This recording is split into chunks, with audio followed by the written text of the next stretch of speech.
நண்பர்களே, நம்ம இந்த வீடியோ பதிவுல எந்த விஷயத்த பத்தி பார்க்க போறோம்னு கேட்டீங்கன்னா, சூளத்துல ஏன் எலுமிச்சை பழம் குத்துகிறோம்? அதற்கான விளக்கத்தையும், காரத்துவத்தையும் இந்த வீடியோல நம்ம பார்க்க போறோம். சூளத்துல எலுமிச்சம்பழம் குத்துறது 2 விதமா இருக்கு. ஒண்ணு என்னன்னு கேட்டீங்கன்னா, நன்மைக்கு, இன்னொரு என்னன்னு கேட்டீங்கன்னா, தீமைக்கு. செய்யாத தவறை தம் மீது புகுத்தி, அந்த தவறை திட்டவட்டமாக கூறும் நம் மக்களுக்காக, இந்த எலுமிச்சம் பழியை கொடுத்து, யார் அந்த தவறை செய்தாரோ, அவரை நீ தட்டி கேட்டு எனக்கு நீதி வேணும் அப்படிங்கிறதுக்காக, எலுமிச்சம்பழம், ஒரே ஒரு எலுமிச்சங்கனி நடு சூலத்துல குத்தலாம்.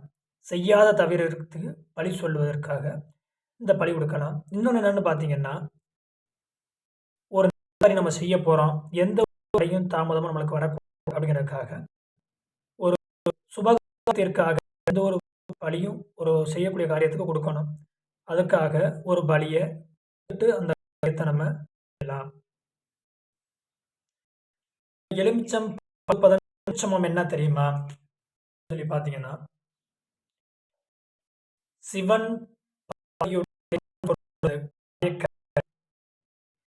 அவங்களுக்கு ஒரு முக்கியமான கனின்னு சொல்லுவாங்க.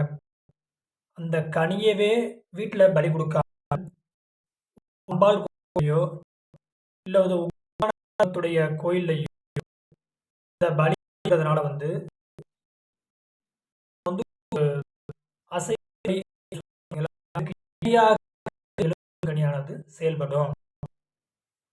குடும்பத்திலையும் செய்யக்கூடிய தொழில்லையும் இல்ல வீட்லயும் ரொம்ப பிரச்சனை இருக்கு அப்படின்னா, ஒரு எலுமிச்சங்கனியை கொண்டாந்து வச்சுட்டு அதன் பிறகு கனியை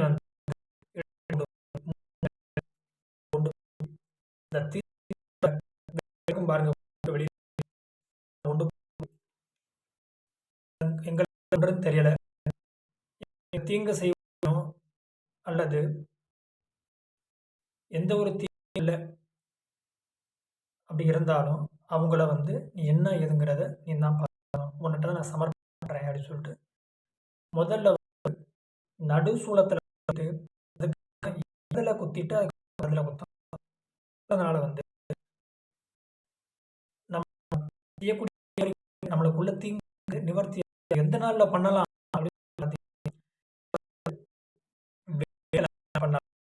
வைக்கிறது கிழமை வைக்கலாம், வைக்கிறது கிழமை கிழமை இல்லைன்னா அதுக்கு முத நாள் இப்படி குத்திக்கலாம். சூட்சமம் பார்வதியுடைய அம்சம் பிரதிய மாயக்கனி அதை இப்படி பலி கொடுக்குறாங்கன்னா அவங்களுக்கு ரொம்ப பிடித்தமான கனி அதை கொடுக்கறதுனால நம்மளுக்கு நம்ம சஞ்சலமும் வாழ்க்கையில எல்லாம் தீரும். வேறொரு பதிவுடன் பார்க்கலாம். நன்றி, வணக்கம்.